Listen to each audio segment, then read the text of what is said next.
Florence didn't fall to an army. It fell to a ledger. No siege towers, no blood-soaked banners, just numbers, ink, and debt. While kings wore crowns and popes wore God, one family quietly engineered the system that controlled them all. The Medici didn't conquer Europe. They financed it, and that distinction changed history forever. This is not a story about art or beauty. This is a blueprint of invisible power.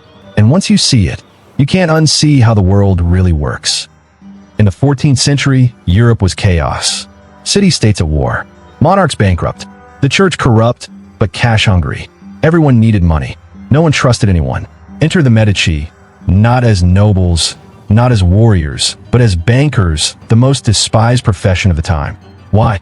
Because lending money with interest was considered sin, which meant the people willing to do it operated in the shadows, where rules were flexible and leverage was absolute. The Medici understood something early. If you control the flow of money, you don't need titles. Titles come to you. Giovanni de' Medici didn't start with dominance. He started with discretion. While other bankers flaunted wealth, Giovanni did the opposite. Low profile, clean reputation, trusted operations. His breakthrough wasn't brute capital, it was system design. The Medici Bank introduced innovations no one else mastered. Branch banking across Europe, letters of credit, early financial passports, currency exchange arbitrage, double entry bookkeeping refined into control systems. This wasn't banking.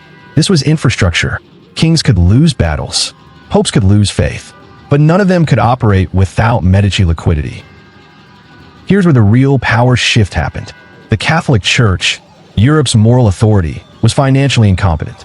The Medici offered a solution. They became the official bankers of the Vatican. Let that sink in. The institution that crowned emperors relied on the Medici to move its money. This gave the family access to confidential political intelligence, royal debt structures, church appointments, papal influence over Europe's rulers. The Medici didn't argue theology. They controlled the church's cash flow. And when you manage the accounts, you decide who gets forgiven and who gets crushed. Here's the genius. The Medici never ruled Florence officially, at least not at first. No crowns, no thrones. They let others govern while they controlled. Elections through debt, trade guilds through credit, rivals through financial dependency. If someone opposed them, loans vanished, businesses collapsed, allies disappeared. No assassinations needed, just liquidity withdrawal. Florence looked like a republic, but it was a financial monarchy. Then came Lorenzo de' Medici, the Magnificent. Most people remember him as a patron of the arts. That's the cover story. Art wasn't vanity. It was reputation laundering. By funding artists like Michelangelo and Leonardo, Lorenzo purchased cultural immortality, distracted the public, turned wealth into moral legitimacy. While rivals plotted coups, Lorenzo hosted festivals. While enemies sharpened knives, he commissioned cathedrals. Why? Because violence creates resistance. Culture creates loyalty. Lorenzo understood a brutal truth. People will forgive control if you make it beautiful. Eventually, the Medici Bank collapsed. Bad loans, royal defaults, mismanagement. By traditional logic, this should have ended the dynasty. It didn't, because the Medici had already converted financial power into political and religious power. They pivoted. Two Medici became popes. Another became Queen of France. Their bloodline married into Europe's ruling houses. The bank died. The system survived. That's the difference between wealth and power.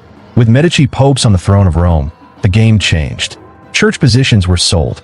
Indulgences monetized. Enemies excommunicated. The Medici now controlled faith, finance, diplomacy. They didn't just fund wars. They decided which wars were holy. And when Martin Luther ignited the Reformation, it was partially a reaction to this financial corruption. The Medici didn't just shape politics. They reshaped Christianity itself. Here's the lesson most people miss. The Medici never relied on a single power base. They layered control. Money, politics, culture, religion, bloodlines. If one layer cracked, the others held. When bankers hated them, they were princes. When princes hated them, they were popes. When popes were challenged, they were family. This redundancy made them anti-fragile. Power wasn't centralized. It was distributed but aligned. The Medici didn't disappear. Their model evolved. Modern dynasties use the same framework. Control financial infrastructure. Influence culture and narratives. Avoid visible authority.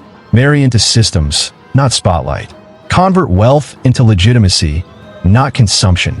The biggest players today don't look powerful. They look boring, corporate, philanthropic, just like the Medici did. You were taught that history is shaped by kings and wars. That's the surface story. The real story is quieter. It's written in contracts, loans, institutions, and influence networks. The Medici didn't rule Europe by force. They ruled it by design. And once you understand that, you start seeing modern empires for what they really are. Not governments, not corporations, but systems built by people who learned centuries ago that the most absolute power is the power no one notices. And that is the Medici secret.